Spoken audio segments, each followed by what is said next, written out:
gastar alguns minutos aqui meditando sobre o texto lido na hora que eu fiz a leitura do texto base, Gênesis 1, 26 a 31.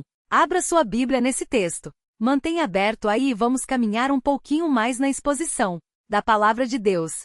Já estudamos os versículos 1 a 24, hoje vamos prosseguir com os versículos 26 a 31, e antes de entrarmos nos versículos 26 a 31, eu quero destacar um detalhe, que eu não destaquei, não tive oportunidade, não deu tempo. Nós falamos sobre os parágrafos iniciais em 2 domingos e não deu para abordar isso, outras coisas que eu queria falar também. Não deu tempo de falar, mas isso eu gostaria de deixar claro para os irmãos.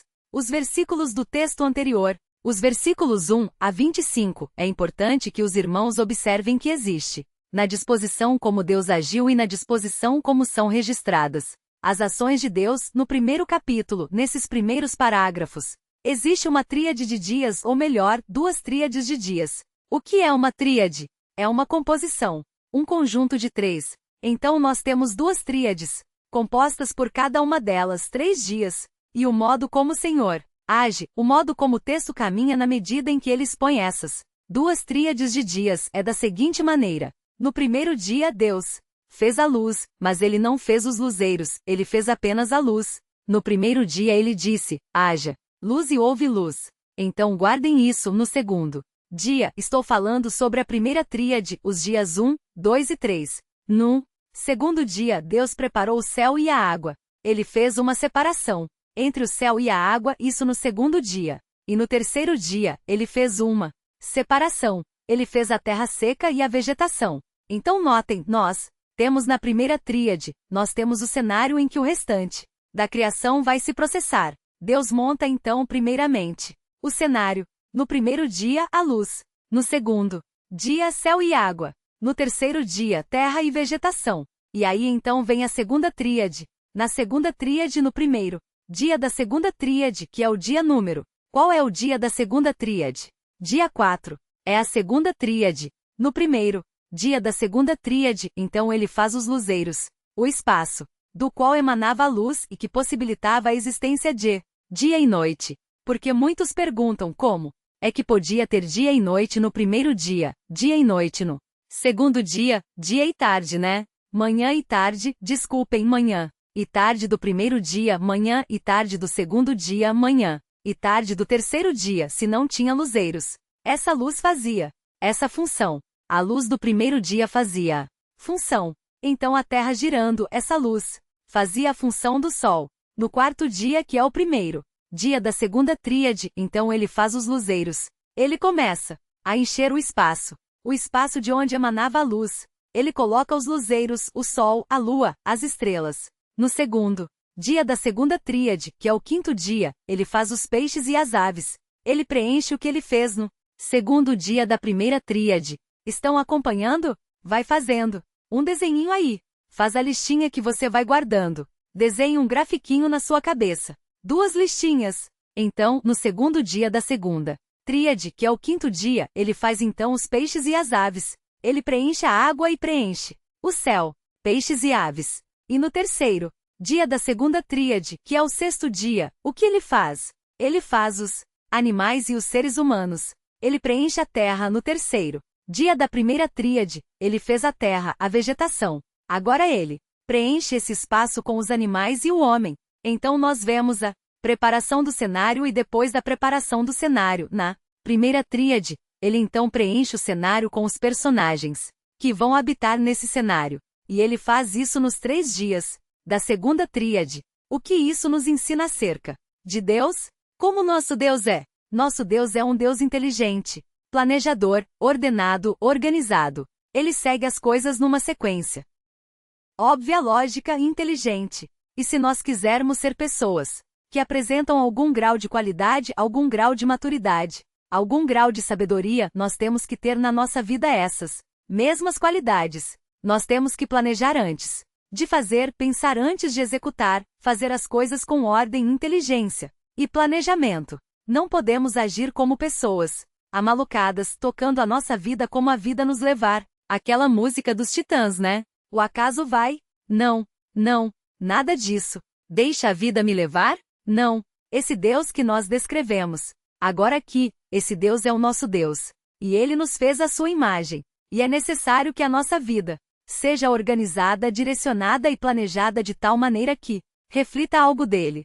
Como é a nossa casa, nosso trabalho, o nosso modo de levar a nossa vida, de conduzir, de administrar. A nossa vida deve ser um modo de conduzir, de administrar, que reflita algo da inteligência de Deus, do caráter de Deus. Deve ter ordem, deve ter raciocínio, deve ter planejamento, deve haver inteligência, reflexão. É assim que deve ser. Não cabe, não combina com o crente. Uma vida sem eira nem beira. Não encaixa isso no caráter do crente, no modo como ele deve processar a sua vida. Uma vida sem eira nem beira, não. Ele tem que viver a vida dele e realizar os seus alvos, realizar os seus ideais de vida e administrar a sua vida nesses termos que o Senhor nos ensina e dá o seu exemplo na própria criação. E olhando agora para o texto que nós lemos no começo, é importante observar que esse texto, essa narrativa de 26 a 31, ela pode ser dividida em 3 partes. Como eu sempre faço nos textos, nós vamos dividi-la em 3 partes. E a primeira parte, ela está nos versículos 26 e 27, e o texto fala ainda, no 26 e no 27, da criação. Mas o texto está falando agora da criação do ser humano. Então os versículos 26 e 27 vão falar sobre isso. Esse é o título dessa parte. Criação. O versículo 28 fala da segunda parte. A segunda parte é a multiplicação. E finalmente a terceira parte. Os versículos 29 a 31 falam da provisão. Então essas são as 3 partes. Primeira parte, criação. A segunda parte, multiplicação. E a terceira parte, provisão. Vamos então ver cada uma dessas partes e depois no final nós vamos detectar as lições que temos que aprender a partir desses versículos. Vejam o que diz o texto. Versículo 26 diz assim: também disse Deus, façamos. Por que Deus usou o plural? Por quê? Ele disse façamos, ele não disse que eu faça, porque ele disse que nós façamos. Existem várias explicações para isso. Uma delas, a mais comum, é que isso é uma indicação da Trindade, que Deus é um ser em 3 pessoas. Então houve uma espécie de concílio trinitário e as pessoas da Trindade, então reunidas, decidiram estabelecer esse decreto. Vamos fazer o homem, a nossa imagem e semelhança. Então reunidas nesse concílio supra-histórico, esse concílio divino, esse concílio intratrinitário, então disseram façamos. Essa é uma explicação. Não acredito nessa hipótese. Não acredito nessa hipótese. Eu acho que é forçar bastante a doutrina da Trindade aqui. Claro que nós cremos que Deus é trino, que Deus é um ser em 3 pessoas, mas eu pessoalmente não acredito que isso aqui seja uma indicação da Trindade. Acho que há outros textos melhores para apontar para isso aí, mas é minha opinião pessoal, minha opinião pessoal. Acho que é forçar muito, é tentar dizer mais do que o texto realmente diz. Outra opção é aquilo que eu já mencionei uma vez aqui, é o plural. De majestade, é o plural majestático. Os irmãos devem se lembrar quando eu expliquei a palavra Elohim no comecinho, no primeiro versículo de Gênesis, que o plural Elohim, o sufixo in é um sufixo de plural no hebraico. E por que então ali aparece o in de plural em Elohim? Porque indica majestade, grandeza. E pode ser então que o verbo, sendo colocado dessa forma, façamos, evoque essa ideia de força, de grandeza, de majestade, que era a forma como a gramática hebraica, a literatura hebraica expressava grandeza e majestade. E uma outra opção é o plural deliberativo, é o plural dos discursos. Isso é possível aqui também. Os irmãos já viram os pastores. Quando eles se referem a si mesmos, como eles fazem? Dificilmente. Eles falam, eu fui e eu preguei naquela igreja. E eu visitei alguns irmãos depois da prega. Eles nunca falam eu. Os pastores tradicionais, né? Esses pastores antigos. Hoje em dia quase não se vê isso. Mas esses pastores mais antigos, mais tradicionais, eles dizem, assim nós fomos àquela igreja e nós pregamos ali naquela noite. E então, depois do culto, nós tomamos um café e fomos então visitar um irmão. Tudo nós. Você e quem? Não fui. Sozinho. Ele está usando nós. É esse nós de discurso. Hoje em dia é raro pastores assim. Os pastores já falam eu mesmo. Eu não falo nós. Eu não falo nós, eu falo eu. Eu fui, eu fiz e tudo mais. É um costume que havia antigamente. Mas era um plural discursivo. Pode ser que aqui isso esteja acontecendo. Por isso então aparece o termo façamos o homem. Mas essa não é no versículo a nossa questão principal. A nossa questão principal é o que vem a seguir. Vejam o que diz o texto. O texto diz assim: façamos o homem à nossa imagem conforme a nossa semelhança. É nesse ponto que nós nos deparamos com o que talvez implique uma das dificuldades, um dos problemas da Bíblia que nós temos que esclarecer. Logo no comecinho da Bíblia, logo no primeiro capítulo, nós nos deparamos com uma expressão que exige uma explicação e que não pode ser uma explicação que proceda da nossa imaginação, da nossa construção lógica, das nossas elucubrações, dos nossos exercícios mentais. Não posso fazer isso. Onde eu posso buscar elementos para explicar essa expressão? Deus fez o homem, à sua imagem e semelhança. Onde eu posso encontrar sinais, elementos que me ajudem a construir uma definição dessa expressão? Eu posso inventar. Muitos teólogos fazem isso. Pegam a palavra imagem e semelhança, procuram no dicionário o que significa e a partir do sentido léxico, então constroem um conceito.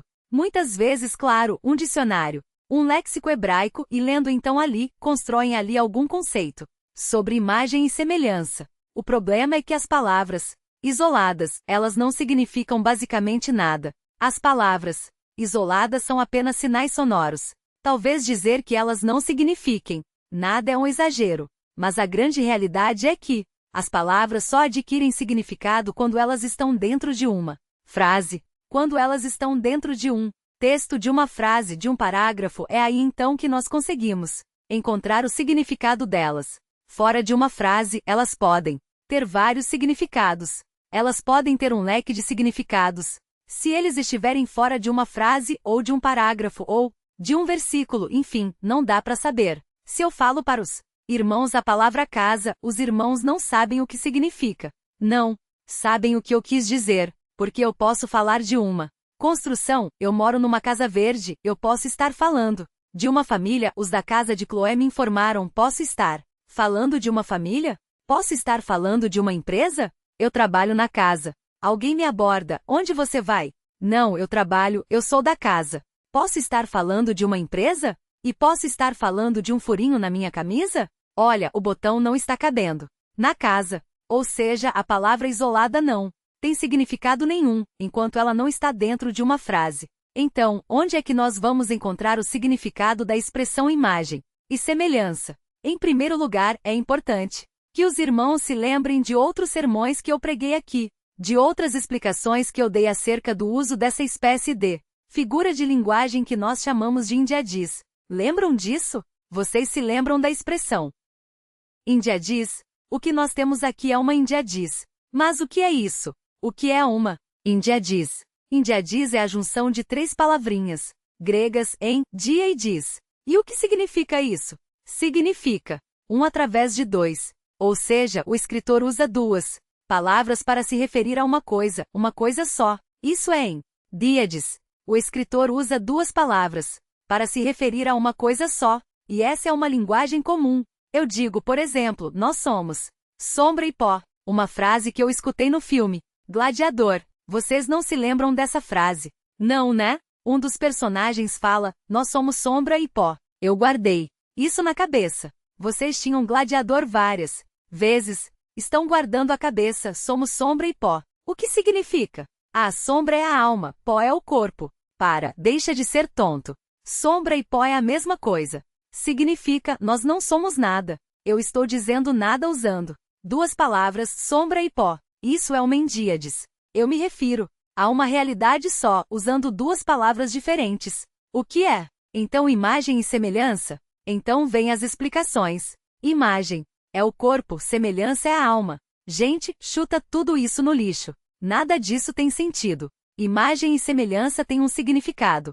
Apenas. E onde nós vamos descobrir o significado disso? No próprio texto. Não na filosofia. Não na criatividade dos teólogos, mas sim dentro do próprio texto, que está diante de nós. Então veja o que significa. Imagem e semelhança. Você vai conseguir construir um sentido, um significado para essa expressão agora. O texto diz assim, façamos o homem à nossa imagem e semelhança. E aí vem, tenha ele domínio. Aqui está a explicação. O que é imagem e semelhança? A imagem e semelhança é um conceito fortemente relacionado a domínio. O homem é a imagem de Deus porque ele recebeu de Deus a inteligência, os elementos que componentes da personalidade, a sua vontade, o seu intelecto, o seu juízo, a sua capacidade de avaliação, a sua sensibilidade, a sua possibilidade de julgar as coisas, de conhecer as coisas e exercer essa força que ele tem da sua inteligência, da sua pessoa-se, da sua personalidade, para dominar, influenciar, administrar. Isso é uma expressão de imagem e semelhança. Domínio. Nós dominamos o universo ao nosso redor. Nós planejamos as coisas e dispomos as coisas da maneira que elas facilitem a vida para nós. Nós criamos coisas, inventamos coisas para facilitar a nossa existência neste mundo. E isso é uma expressão da nossa pessoa-se, do fato de sermos humanos, somos imagem e semelhança de Deus, nós exercemos domínio sobre o que foi criado. E imagem e semelhança se relaciona a isso. O domínio é a nossa personalidade, é uma personalidade que reflete a personalidade de Deus. Por isso nós podemos dizer que é uma personalidade teomórfica. Nossa, que palavra bonita, hein? Tô inspirado hoje aqui. É a nossa personalidade teomórfica. Ela reflete a personalidade de Deus, e ela se manifesta em domínio. Exercer domínio, administrar, guiar, dominar, isso é próprio do ser humano, isso é ser humano. E todo ser humano exerce isso em algum grau, todos. E o texto prossegue, vejam a sequência, porque isso vai voltar, notem. Eu vou caminhando pelos versículos, mas a imagem e semelhança vai aparecer de novo. E quando a imagem e semelhança aparecer de novo, então nós vamos ampliar o conceito dela, porque ela não é só domínio. O texto vai dar outros elementos para ampliarmos a definição, para ampliarmos a construção. Então vamos caminhar juntos. Estão me acompanhando? Estou sendo muito filosófico? Não, né? Eu não quero ser filosófico. Não me interessa isso. Aliás, eu desprezo tudo isso. Eu quero ser um biblicista. Eu quero construir os conceitos a partir da Escritura. E os irmãos têm que me acompanhar, porque os irmãos são inteligentes. Os irmãos são imagem e semelhança de Deus, e podem dominar o texto comigo. Então vamos dominá-lo, e vamos sair daqui hoje sabendo. Mas vamos caminhar então, porque isso tem implicações para nós. Isso aqui não é só conversa de pastor, isso aqui tem implicações com a segunda-feira, com o que você vai fazer amanhã. Vamos caminhar então um pouquinho mais, vamos em frente. Então, o texto diz, também disse Deus, façamos homem à nossa imagem, conforme a nossa semelhança, e aí vem, tem a ele domínio sobre os peixes do mar, sobre as aves dos céus, sobre os animais domésticos, sobre toda a terra e sobre todos os peixes que rastejam, todos os répteis que rastejam pela terra. Na sequência, o texto diz sobre o domínio sobre os peixes e tudo mais, isso vai se repetir no versículo 28, aí eu vou falar mais sobre isso. Vamos prosseguir. Aí vem o versículo 27, ainda dentro da criação. E o versículo 27, ele repete: a Indíades. Veja o que diz, criou Deus, pois o homem à sua imagem. A imagem de Deus o criou. Homem e mulher os criou. Ele repete um aspecto da Indíades. Por que ele não fala semelhança? Simplesmente porque é a mesma coisa. Ele achou por bem suficiente repetir apenas um aspecto da Indíades, porque já que significa a mesma coisa, não precisava falar os dois elementos da figura. E vejam agora o que acontece. Aqui, no versículo 27, eu adquiro mais um elemento para construir o meu conceito de imagem e semelhança de Deus. Não é só domínio. Veja, criou, pois, o homem à sua imagem. A imagem de Deus o criou. E aí vem a fonte do novo elemento, que vai me ajudar a construir a definição de imagem e semelhança. Qual é a outra frase que vem? Homem e mulher os criou. Imagem e semelhança tem algo a ver com a expressão homem e mulher. Cuidado. Por quê? Porque alguns anos atrás, hoje é um pouco menos, porque o que parece. Mas há algum tempo atrás, movimentos homossexuais tentaram buscar bases teológicas para o seu modo de vida. Hoje em dia não buscam tanto essas bases teológicas, simplesmente descobriram que não precisam buscar base teológica nenhuma. Quem quiser ser homossexual não precisa buscar base teológica para isso. Basta ser sem vergonha e vai ser o que quer. Não precisa de mais nada. Eu não preciso de base teológica para viver no pecado. Eu não preciso de base teológica para viver no erro. Não preciso disso. Basta eu perder noções básicas de decência, de moral, e eu vou ser o que eu quiser ser. Então descobriram isso depois de algum tempo. Pararam de buscar bases teológicas para esse tipo de comportamento. Mas algum tempo atrás diziam o seguinte: olha, se Deus fez o homem à sua imagem e os criou homem e mulher, então Deus é hermafrodita. Deus é um espírito bissexual. Isso que eu falei agora, eu ouvi, com esses ouvidos que a terra há de comer. Talvez muito em breve, não sei, espero que não. Mas eu escutei isso de um seminarista, que disse isso. Ele disse a conclusão que eu chego e pelo modo de comportamento dele, isso tem outras explicações, tem outros motivos para isso. Pelo modo afeminado como ele se apresentava. Ele dizia pelo que eu vejo aqui, imagem e semelhança de Deus é bissexualidade. Deus é um espírito hermafrodita. Deus é bissexual e isso é imagem e semelhança. Nós não conseguimos imaginar até que ponto chega a mente do homem perverso nas suas blasfêmias, nos seus desvios. Quando nós pensamos que chegaram no fundo do poço, a gente pensa, chegou no fundo, não tem mais como. Eles começam a cavar e afunda mais. É assustador, não tem fim. Nunca para de descer, sempre descendo cada vez mais. Realmente, o fato é que realmente é impossível fugir da realidade de que imagem e semelhança está conectado com a expressão homem e mulher os criou. Essa expressão homem e mulher os criou, ela dá elementos para explicar o que é imagem e semelhança. E o que quer dizer imagem e semelhança de Deus à luz de homem e mulher. Os criou? Com certeza não tem nada a ver com sexualidade. Por quê? Porque Deus é espírito. Não há sexo em Deus. Nós não podemos falar de Deus tendo sexo.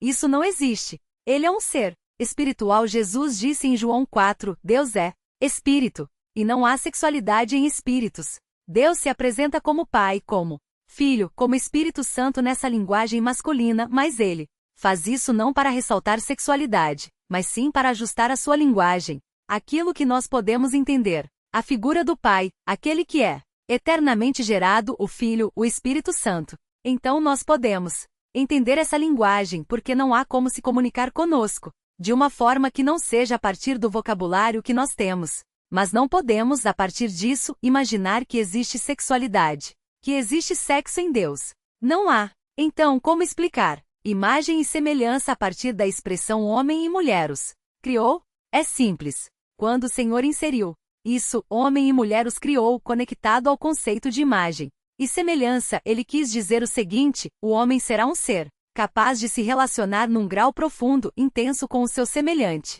A imagem e semelhança de Deus em nós envolve a capacidade de um relacionamento significativo, pessoal, intenso, como aquele que existe ou deve existir entre um homem e uma mulher. Deus nos capacitou para que tivéssemos essa possibilidade de desfrutar de um relacionamento assim. Os animais, as pessoas pensam, mas eu me relaciono com animais. Nós nos relacionamos não somente com animais. Nós nos relacionamos com animais, com árvores, com pedras. Se eu toco numa pedra, se eu toco nessa pedra, eu estou me relacionando com ela. Eu estou usando um dos meus sentidos para senti-la, para percebê-la. Eu posso fazer um carinho num animal. Tem gente que até conversa com o animal. Tem gente que até escuta o animal falando. Aí já é um caso de internação. Tem pessoas que acariciam flores, árvores. Falei para vocês de uma senhora que eu vi abraçando uma árvore, e a árvore na boa não teve problema, não reclamou. Ficou lá, aceitou o abraço normalmente sem nenhum problema. Árvore serena, amigável. Ficou lá abraçada com a árvore. Um tempão, uma intimidade que a árvore nunca deu para ela. Mas ela se relacionou com a árvore ali. Então nós podemos nos relacionar com animais, com plantas, com pedras até. Mas o nível de relacionamento é um nível muito baixo. Não é um nível de relacionamento pessoal, não é homem e mulher, não é pessoa e seu semelhante. Nós não podemos compartilhar. Com os animais, por exemplo, nós não podemos compartilhar com eles os nossos sentimentos e ouvir deles a mesma coisa. Nós podemos até falar para eles que estamos tristes, mas eles não podem devolver essa abertura de coração. Eles não podem sequer nos compreender. Fyodor Dostoiévski escreveu um livro chamado Os Irmãos Karamazov. É um livro muito lindo, eu já li há vários anos esse livro. É um livro muito bonito. Há personagens muito fortes e personagens muito instrutivos nesse livro. Os Irmãos Karamazov. É um livro grande, mas que vale a pena. Eu sempre incentivo os irmãos a lerem livros bons. E esse é um livro que vale a pena ler, Os Irmãos Karamazov. Até teologia os irmãos vão aprender, lendo Os Irmãos Karamazov. É uma leitura de qualidade. Na boca de um dos personagens muito fortes que há nesse livro, de Fyodor Dostoiévski, Os Irmãos Karamazov, ele coloca o seguinte: ele fala que os animais, eles detêm um princípio de vida, um princípio vital que os possibilita, que lhes dá a possibilidade de ficarem alegres. Já viram um cachorro alegre? De ficarem tristes. Já viu um cachorro triste?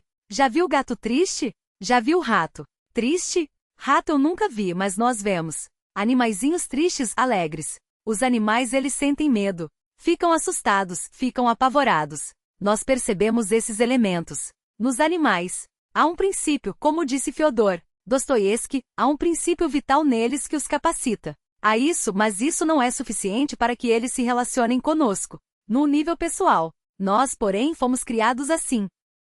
E precisamos disso. Nós nos tornamos mais humanos, na medida em que nós nos relacionamos. Quando nós nos relacionamos, nós estamos sendo gente. Quando nós nos relacionamos, estamos sendo pessoas mais completas. O homem ensimesmado que não se relaciona, ele perde algo da sua pessoa e ele enfraquece a sua personalidade, ele empobrece a sua personalidade. É por isso que Deus criou a igreja, para que nós, mesmo com os defeitos que há na igreja, mesmo com as falhas que todas as igrejas têm, mesmo assim nós tivéssemos um contexto em que nós pudéssemos desfrutar da nossa personalidade em relacionamentos com irmãos que pensam e creem como nós.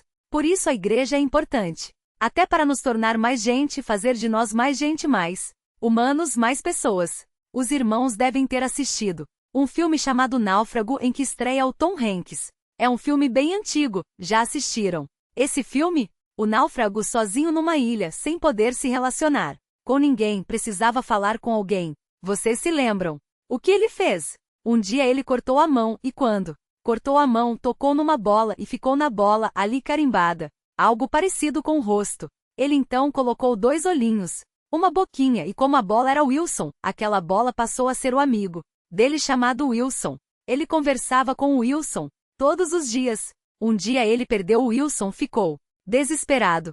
Wilson, ele ia ao bar e o Wilson foi embora. E ele chorando ali, Wilson. Eu conheci um pastor que chorou muito nessa hora quando o Wilson foi embora. Ele assistindo o filme começou a chorar. O que foi, pastor? O Wilson. Só uma bola de vôlei, eu compro uma para você depois. Mas ele ficou muito emocionado com esse momento porque aquela bola, ela fazia o papel do outro, com quem ele podia um pouco viver. A sua pessoa e aquela bola salvou aquele homem de ficar louco, porque a solidão enlouquece. Nós vamos falar dentro de alguns domingos sobre o conceito de humanidade em que Deus diz assim: não é bom que o homem esteja só. Eu vou apresentar para os irmãos alguns problemas da solitude, da solidão prolongada. Estudos acerca disso. O quanto isso faz mal para alguém. Aquele homem certamente enlouqueceria se ele não tivesse usado esse subterfúgio e se relacionasse com aquela bola. Quando nós lemos a história de Robinson Crusoe, ou Robinson Crusoe, não sei como é que se pronuncia o nome, o que salvou aquele homem naquela ilha solitária foi que ele encontrou quem? Quem lembra o nome do índio? O índio se chamava Sexta-feira, porque ele encontrou o índio numa sexta-feira muito criativo. Mas enfim, o que salvou aquele homem da insanidade mental ter encontrado o índio e poder se relacionar com o índio. Nós somos imagem e semelhança de Deus. E quando nós dizemos isso, quando nós olhamos, quando eu olho para os irmãos e digo vocês são imagem e semelhança de Deus, quando eu olho para qualquer pessoa, quando eu olho para um mendigo, para uma criança, para um velho, para alguém num hospital, eu posso dizer, você é imagem e semelhança de Deus. Por quê? O que significa isso? Você é alguém a quem Deus deu capacidade de dominar, de exercer influência, de administrar, de exercer autoridade e controle. Você pode controlar coisas. E mais, você também pode se relacionar, num nível profundo, intenso e pessoal com as pessoas. Pessoal com as pessoas é um eufemismo, pessoal com os outros. Não eufemismo, o que é mesmo. Quando fala pessoal com pessoas, tem um nome para isso? Pleonasmo. Isso aí, é isso mesmo. Pleonasmo. É um pleonasmo que eu usei agora.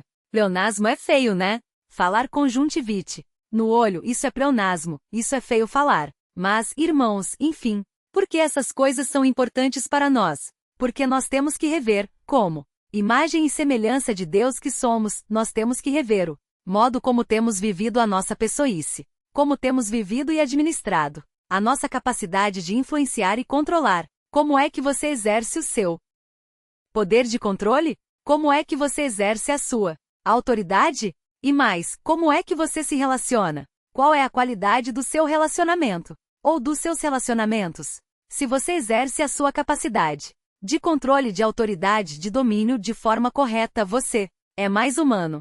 Se você se relaciona com relacionamentos, nutrindo relacionamentos de melhor qualidade, você é um humano mais completo, melhor. Onde nós podemos, qual é o melhor laboratório para eu saber se eu estou sendo mais gente? Se eu estou sendo mais pessoa? Se eu estou sendo mais humano? Onde é o laboratório onde eu posso avaliar melhor a minha pessoícia, a minha imagem e semelhança expressa em domínio e relacionamento? O melhor lugar é a família. Deus criou uma família onde Adão e sua esposa Eva poderiam vivenciar, de modo mais pleno, a sua imagem e semelhança, a sua pessoíce. Por isso, é importante que os irmãos avaliem como está sendo administrada e vivenciada a imagem e semelhança que há em vocês. Maridos, como você exerce a sua autoridade em casa? Existe severidade excessiva. Como você exerce o seu domínio? Existem provocações. Existe descaso. Os pais, como os pais exercem sua autoridade sobre os filhos? O seu domínio, o seu controle. Como eles fazem isso? Existe uma severidade muito intensa, injusta. Existem provocações de ira? Pais, não provoqueis vossos filhos a ira. Existe a provocação de ira? Existe descaso? Ah, não me importo. Há essas coisas, se há essas coisas no seu lar, no seu trato com os seus filhos, os filhos, no trato com os pais, o pai, o marido no trato com a esposa no trato com o marido, se há esses elementos que mostram um domínio, um controle defeituoso, isso faz de você um ser humano de melhor qualidade, de menor qualidade, de baixa qualidade. Você é menos imagem e semelhança. O pecado quebrou a imagem e semelhança de Deus. Nós ainda somos imagem e semelhança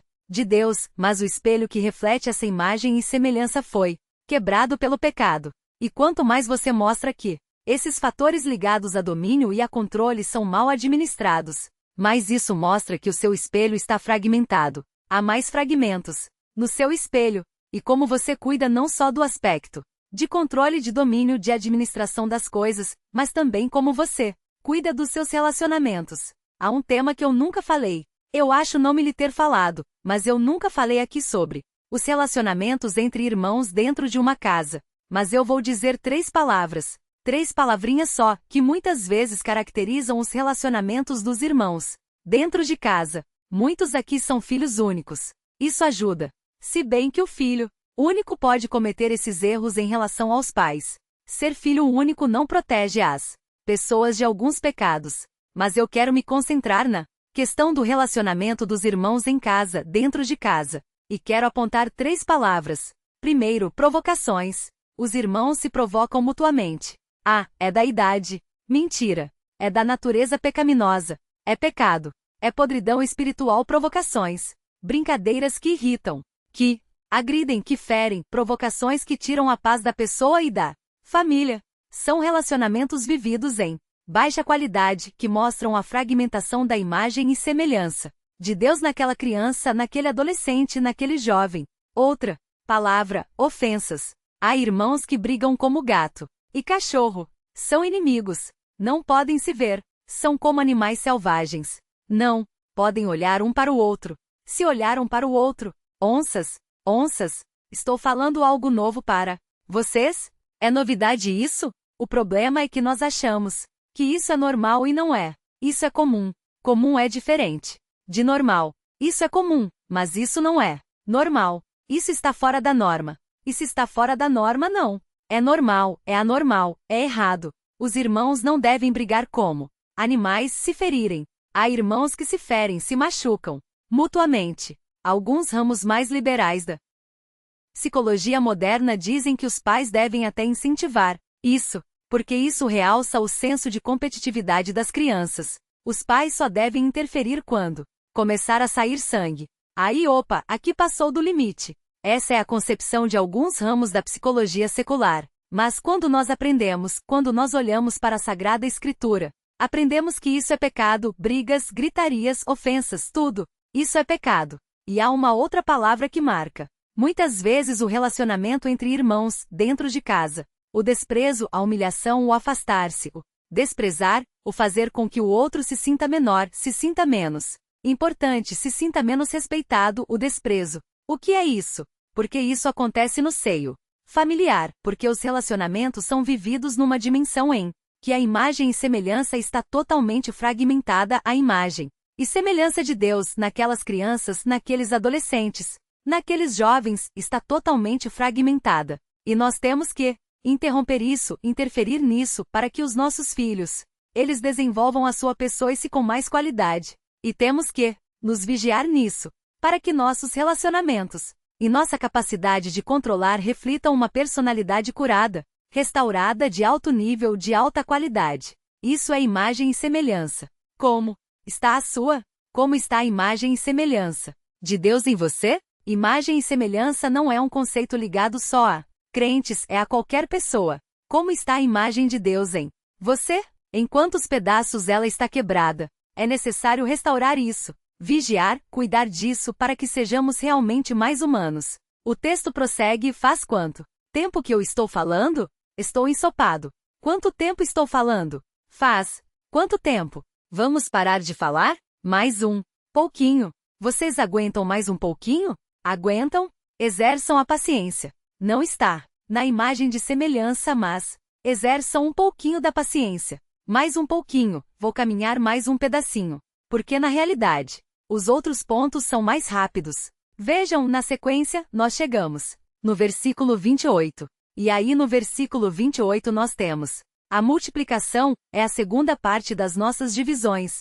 Segunda parte é a multiplicação. Versículo 28. Eu vou ser muito breve ao falar do versículo 28. O texto diz: e Deus os abençoou e lhes disse: sede fecundos, multiplicai-vos, enchei a terra e sujeitai-a. E aí ele diz: dominai sobre os peixes do mar. Observem a expressão enchei-a terra e sujeitai-a, a multiplicação conectada com o domínio. Agora, aqui o domínio não está ligado à imagem e semelhança, agora. O domínio está ligado à multiplicação. E ele prossegue: dominai sobre os peixes do mar, sobre as aves dos céus e sobre todo animal que rasteja pela terra. Dentro da teologia reformada, o nome que é dado a isso é o mandato cultural. O que é isso, mandato cultural? Eu vi em um artigo de um escritor, acho que é escritor talvez de artigos apenas, o nome dele é Alexandre Amin de Oliveira, é o nome dele. Ele fez uma definiçãozinha de mandato cultural que é algo baseado nesse versículo que acabamos de ler aqui, o mandato cultural. Na teologia reformada há 3 mandatos aqui nesse nível: o mandato espiritual, o mandato social e o mandato cultural. O mandato cultural se relaciona ao modo como o homem deve se envolver com a criação, influenciando a criação, exercendo controle sobre ela. Essa é a ordem de Deus, é o mandato cultural. E esse mandato cultural, ele tem que se ampliar. Por isso se chama mandato cultural. Ele tem que se ampliar porque os homens tementes a Deus devem não somente influenciar a criação, eles devem influenciar a cultura, também através do evangelho. Aí o mandato cultural, ele se mescla com o mandato de evangelizar. Evangelizar seria uma extensão do mandato cultural quando eu exerço domínio não só sobre animais e árvores, mas exerço domínio sobre a minha cultura, exerço domínio sobre o ambiente cultural em que eu vivo, influenciando as pessoas também e não sendo influenciado por elas. Então, é muito salutar o conceito de mandato cultural quando ampliado. Aqui nós temos só o domínio sobre a natureza, mas se for ampliado, o conceito de mandato cultural como deve ser ampliado, então, ele é muito salutar, porque eu aprendo que como corregente de Deus neste mundo, como alguém que deve dominar neste mundo, eu devo influenciar e não ser influenciado. Um sermão que eu preguei aqui há algum tempo atrás, non do Corduco. Alguns fizeram até uma camiseta escrito non do Corduco. O que significa nó do Corduco? Não sou conduzido, conduzo. Esse é o crente que leva o mandato cultural às últimas consequências, mesclando esse mandato com o mandato do evangelho. Eu influencio, não sou influenciado. Eu conduzo, não sou conduzido. Eu influencio as pessoas ao meu redor, elas não me levam, eu as levo. É diferente. Então, esse versículo aqui dá ensejo, lança as bases para esse conceito do mandato cultural. Então esse escritor, o Alexandre Amém de Oliveira, ele diz, o mandato cultural envolve a vice-gerência do homem. Eu gostei dessa expressão que ele usou, a vice-gerência do homem sobre o cosmos. Ele gerencia, ele influencia, ele domina o cosmos. Era para o homem desenvolver e manter tudo aquilo que havia sido criado por Deus. Nós quebramos o mandato cultural, nós destruímos a natureza. Era para dominar, sem destruir. Era para dominar protegendo. Como um rei que protege o seu reino, como um rei que protege os seus súditos. Era para ser feito isso, mas nós destruímos a natureza ao nosso redor. O problema ecológico. Antes de se tornar um problema ecológico, ele é um problema teológico. O homem rompeu a ordem de Deus. Ele não cuidou da natureza. O seu domínio se tornou exploração. Ele destruiu tudo ao seu redor. A inimizade entre o homem e a criação. E ele prossegue, esse escritor, dizendo, através deste mandato, Deus colocou a humanidade em um relacionamento singular com a criação, para dominar e sujeitar no sentido positivo. E na sequência, observando o desdobramento do conceito de mandato cultural, é dito o seguinte: na teologia reformada, a responsabilidade de governar o mundo como reis benevolentes é chamada de mandato cultural e se desdobra na responsabilidade de desenvolver a cultura sob o senhorio de Cristo. Então, por que multiplicar? Por que a multiplicação? A multiplicação é para obedecer à ordem de dominar como vice-reis, como corregentes, como gerentes de Deus. E isso se amplia, na medida em que o homem vai se multiplicando, esse domínio é mais intenso. E é salutar, deveria ser salutar. E anexo a isso está a responsabilidade de nós cristãos, de não influenciarmos apenas o que Deus criou, mas influenciarmos as pessoas ao nosso redor. Infelizmente, os irmãos olharem o capítulo 9 de Gênesis, vejam como isso se processa. Agora, é muito triste ver como se processa agora isso. Veja, que coisa lamentável, era para ser tão diferente isso. Eu vejo o que diz Gênesis 9,2, começando com o versículo 1 para evocar o texto nosso. Abençoa o Deus a Noé e a seus filhos e lhes disse, sede fecundos, multiplicai-vos e enchei a terra. Olha o mandato cultural. Mas veja como vai ser a coisa. Pavor e medo de vós virão sobre todos os animais da terra e sobre todas as aves dos céus. Tudo que se move sobre a terra e todos os peixes do mar nas vossas mãos serão entregues. Mas haverá pavor e medo. O pecado fez com que as coisas fossem assim. Mas vamos prosseguir. Vamos seguir em frente. O versículo 28 termina assim, realçando as bases desse mandato, do domínio. E aí nós chegamos então na provisão. Último item, última parte desse texto. E o texto diz, e disse Deus ainda, eis que vos tenho dado todas as ervas que dão semente e se acham na superfície de toda a terra. Ele prossegue dizendo que isso também ele dá aos animais para que se alimentassem de toda a erva. Nesse período da história bíblica, os homens e os animais não se alimentavam de carne. Quando nós chegamos em Gênesis 9:3, nós aprendemos, parece que aqui a dieta muda. Aqui o alimento é ampliado, a fonte de alimentação é ampliada. Diz o versículo 3, tudo que se move e vive, ser-vos-á para alimento. Essa ordem não existia antes. Essa autorização não existia antes, somente as ervas. Os homens eram vegetarianos, os animais eram vegetarianos. Agora há uma alteração aqui. Como vos dei a erva verde, tudo vos dou agora. Pode comer qualquer coisa. Qualquer coisa. Não há restrição de alimento. Agora, pode comer o que quiser. Se se mexe, pode comer. Se se mexe, pode comer. Meu primo, uma vez comeu uma aranha, pequenininho, pegou e enfiou na boca. Quando a mãe chegou, estavam suas pernas para fora. Mas é um mandato cultural. Não é um pouquinho. Não era pecado comer aranha, ele comeu. Enfim, e na sequência do texto, no versículo 31, o texto diz, viu Deus tudo o que fizera. Multiplicação, a ordem da multiplicação, o homem sendo criado, os animais. A ordem de domínio sobre os animais e demais. Ele viu tudo quanto fizera e eis que era muito bom. Essa provisão que Deus dá e conecta com o fato de ser bom deve chamar nossa atenção. Irmãos, desfrutar do mundo que Deus criou é algo bom. E é errado não fazermos isso. Os vícios, o trabalho intenso, a vida na cidade, o próprio alimentar de cobiças, de anseios materiais muito intensos por bens e bens e bens e carreira, e conquistas, faz com que nós não desfrutemos daquilo que é muito bom.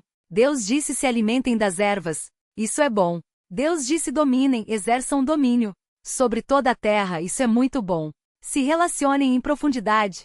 Isso tudo é muito bom. A natureza que Deus fez, o mundo que Deus fez é bom e nós temos que desfrutar mais disso. Temos que desfrutar da beleza que Deus criou nesse universo maravilhoso. As flores ficam muito ofendidas. E Deus fica mais ofendido ainda quando ele faz uma flor abrir, e eu passo por ela e não paro para olhar. Deus deve ficar muito ofendido. Aquela obra maravilhosa, linda. Imaginem uma tulipa. Eu passo por ela e não paro para olhar. E a nossa vida então se torna seca, chata, rotineira, sem cor e sem beleza. Que Deus criou um belo jardim, lindo, rico, cheio de cor. E eu não desfruto disso por causa da minha cobiça, dos anseios que eu tenho, do estilo de vida que eu desenvolvi. Tudo era muito bom, e nós passamos pela vida e não descobrimos isso. Houve um irmão aqui da igreja. O pai dele estava no hospital. Últimos momentos, ele foi visitá-lo. Filho foi visitar o pai. O pai ali no leito do qual ele não iria sair. E esse pai disse para o jovem: filho, como estão as árvores? Que pergunta é essa? Que pergunta é essa? Quem jamais fez essa pergunta? Como estão, filho, as árvores? Estou aqui preso nesse hospital. Não posso sair, não vou sair. Como estão as árvores? O desejo de desfrutar da natureza boa que Deus deu, da sua beleza, da sua poesia, da sua cor, do impacto que ela causa sobre as nossas almas, sobre o nosso espírito. Ele tinha esse desejo. Você sabe como estão as árvores? Se perguntassem para você como estão as árvores, você sabe responder. A natureza que Deus fez é muito boa e desfrutável. Temos que desfrutar dela. Muito. Bem, irmãos, quero apontar 3 aplicações. Para terminar, primeira aplicação se relaciona com o último item que eu mencionei agora. Mesmo sendo tudo tão bom aqui, e tudo aqui é muito bom de acordo com o parecer de Deus. Lembre-se de que o que há de melhor não está aqui. Tudo aqui é muito bom que Deus fez, mas o que há de melhor não está aqui. Vocês sabem da minha devoção por Santo Agostinho. Não é devoção, é admiração. Santo Agostinho escreveu na Civita Dei, no livro 22, no capítulo 24, ele escreveu um trecho em que ele fala sobre a natureza. É lindo demais isso aqui. Agostinho é insuperável, não há ninguém como ele, nem vai nascer ninguém como ele. Ele diz o seguinte: ele morava em Hipona, era um velho nessa época. Ele era um senhor idoso quando ele escreveu isso aqui. E ele certamente olhava para a Baía de Hipona, ele via o mar ali. E ele certamente deve ter escrito isso se lembrando da sua visão ali do mar. Agostinho cresceu longe do mar, nunca viu o mar na infância, mas na velhice ele tinha contato com o mar. Ele diz assim: o extraordinário brilho e os efeitos superficiais da própria luz no sol, na lua, e nas estrelas, nos matizes sombrios de uma clareira, nas cores e aromas das flores, na simples diversidade e abundância de coloridas aves canoras. Aves canoras são aves que cantam. E aí, nesse momento, acho que ele olha para a Baía de Hipona. Imagino ele agora olhando para a Baía de Hipona. E ele diz: e existe a grandeza do espetáculo do próprio mar, vestindo e despindo suas múltiplas cores como mantos, ora em todos os tons de verde, ora púrpura, ora azul celeste. E ele então diz assim: e tudo isso são para nós meros consolos. Tudo isso são para nós meros consolos, para nós desgraçados e punidos homens, são consolos. Não são a recompensa dos abençoados. Toda essa grandeza, toda essa beleza são para nós consolos, não são a recompensa. Ele termina: qual pode ser a recompensa, portanto, se tais coisas são aqui tão numerosas e tão grandes? Se o consolo é assim, tão lindo, como será a recompensa? Então, quando nós caminhamos e vemos como estão as árvores, nós temos que nos lembrar: toda beleza que há nelas são consolos, algo muito maior, muito mais lindo me aguarda. São apenas sombras de um brilho, de uma beleza muito maior. Isso deve renovar minha esperança, me dar coragem para prosseguir e não ter medo da morte, sabendo que se o consolo é belo, a recompensa então é de uma beleza insuperável. Segunda aplicação: exercite a sua vice-regência dominando também a cultura. Como dominar a cultura? Eu vou dominar a cultura influenciando a cultura através do evangelho de que eu falo e sobre o qual eu construí a minha vida. Como eu influencio a cultura? vivendo o Evangelho e falando do Evangelho. O apóstolo Paulo diz em 1 Coríntios 9,26 que ele luta. O nosso testemunho tem que ser uma luta. E ele fala, eu luto não dando golpes no ar. O golpe no ar não fere ninguém, não atinge ninguém. Vocês não vão acreditar, e talvez até deem risada. Mas, eu já lutei taekwondo. Sabiam disso? Cuidado comigo. Viu, Ivan? Você que me provoca. Tanto. O pastor Thomas não está aqui hoje para eu pegar no pé dele. E no taekwondo eu bati em muita gente de verdade. Me apanhei muito também por isso que eu saí. Na rua apanhava de graça. Falei, aqui eu tenho que pagar para apanhar, na rua apanho de graça, vou sair da academia. Mas no taekwondo nós tínhamos exercícios. Assim ficávamos. Assim para praticar o seiken. Tinha vários golpes, decorei. Todos. Yopichaji. Todos esses nomes estranhos, Yoptiag, Tirigi. E havia o seiken. Como fazíamos para treinar o seiken? O tempo todo fazendo isso aqui. Não acertava em ninguém, não. Tinha graça. Socos no ar, não ferem, não machucam, não causa impacto nenhum. Socos no ar. E há cristãos que nem isso fazem. Que o seu testemunho é fraco. Pífio morto não atinge, não fere. Quando o nosso testemunho tinha que ser mais agressivo. Tínhamos que atingir pessoas. Tínhamos que derrubar pessoas com o nosso testemunho. Calar pessoas. Isso deveríamos fazer, um testemunho mais forte, mais corajoso, mais intenso, mudando o mundo à nossa volta com os nossos golpes. Mas o nosso testemunho é pífio. Não fazer ninguém sangrar. Deveríamos fazer as almas sangrarem. E não fazemos. Temos esse mandato de Deus. Podem dizer, meu testemunho não. É assim. Eu não dou socos no ar. Eu derrubo com os meus socos. Meu testemunho é vivo, é forte, é corajoso. Saiam da minha frente. Eu não sou conduzido, eu conduzo. Nunducor, duco. Essa é a minha luta, essa é a minha vida cristã. Não sou tímido, não fico com medo, não. Eu dou socos, não no ar, eu derrubo os meus adversários. Fazia exercício que eu me canso. Agora, fazia tempo que eu não treinava seiken. E por último, muito importante, considere a dignidade do outro como imagem e semelhança de Deus. O outro que está diante de você tem que ser respeitado. É imagem e semelhança de Deus. Tiago 3:9 diz assim, com a mesma boca, nós louvamos a Deus e maldizemos os homens. Imagem de Deus. Tiago diz que nós não devemos maldizer os homens, porque os homens são imagem de Deus. Não podemos maldizê-los. E algo mais ligado a essa imagem de Deus, o Senhor diz na sua palavra. Eu vou terminar com esse texto. O Senhor Deus na sua palavra diz que essa imagem de Deus que foi quebrada, que foi corrompida, que afetou o nosso domínio e os nossos relacionamentos, essa imagem de Deus pode ser reconstruída segundo aos Coríntios 3:18. O texto diz assim, vejam que texto fantástico esse aqui, acompanhe. Na sua Bíblia, segundo aos Coríntios 3:18 diz assim, segundo aos Coríntios 3:18 e todos nós crentes, falando aos crentes aqui, todos nós crentes, com o rosto desvendado contemplando como por espelho a glória do Senhor. Eu não consigo ver claramente. A glória do Senhor é o espelho de quem fala que era um espelho de bronze polido.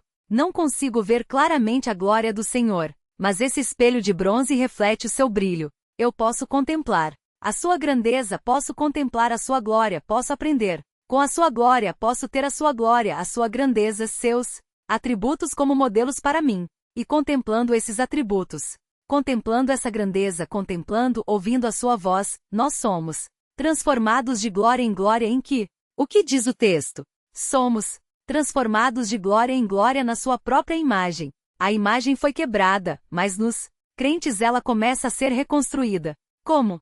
Quando nós contemplamos a imagem de Deus, a sua glória. Contemplamos a glória de Deus na sua palavra. Contemplamos a glória de Deus nos seus atributos.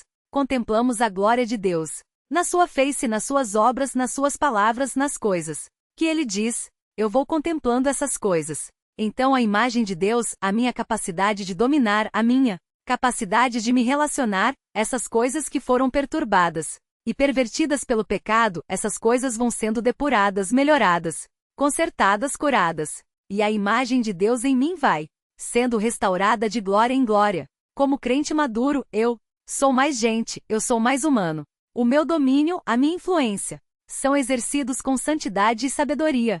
Os meus relacionamentos são vividos com inteligência, pureza e santidade. Eu me torno mais gente. A imagem de Deus vai sendo reconstruída em mim. Irmãos, vamos orar pedindo para que essas aplicações sejam reais para nós. Senhor Deus, obrigado por sua palavra viva, pelos desafios que ela nos traz.